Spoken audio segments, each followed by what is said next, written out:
AITA for losing my temper with my eels and telling them they do not know more than a trained professional. I've 36F been married to my husband 39 meters for 2 years and we have a 5-month-old son. He was a widower with 2 kids, Eve 12 and Rylan 11.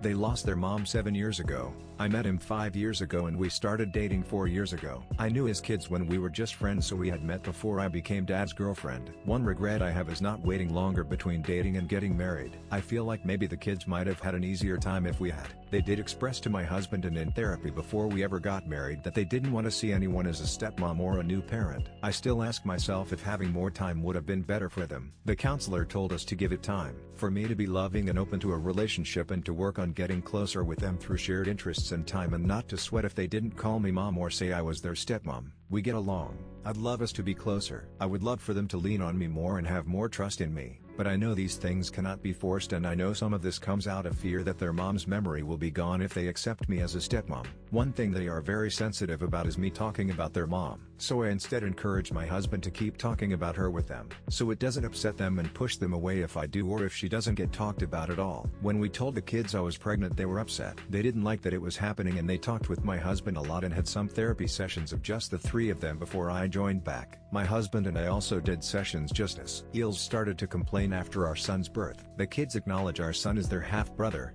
but they always say half, which drives my eels crazy. The kids aren't very fond of him either. The counselor described it as them struggling to make room for him or accept him because he's proof their mom isn't coming back. My eels think it's shit and we should be more forceful with the kids and making them accept him as their brother and not just a half-brother. They said he will forever feel left out by them if they continue. My husband told them there's nothing we can do because forcing it could make them resentful and hateful, and we don't want that. My eels called that BS. They said Rylan especially should love having a brother, but he acts like he only has a sister, and Eve acts like she is just one brother. They called us dumb and said we should really stop coddling the kids and tell them they need to put our son first. I told them the counselor said never do that, and they said she doesn't know shit, which is when I snapped and lost my temper and told them they don't know more than a trained professional. And they said they know their grandkids better than a stranger. They told me I clearly didn't value their experience either and only want to disrespect them.